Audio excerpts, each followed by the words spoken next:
cheesiest chicken toast ever!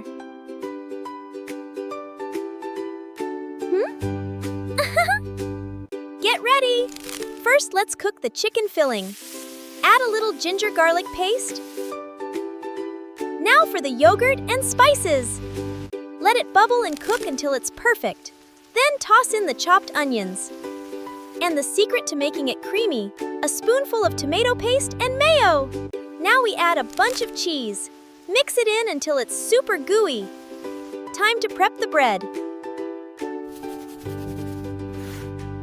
Now we spread this filling evenly. Let's make our dipping wash. Whisk in some milk, salt, and pepper. Now we fry it until it is perfectly golden. Wow, look at that filling! Serve it up with some sour cream.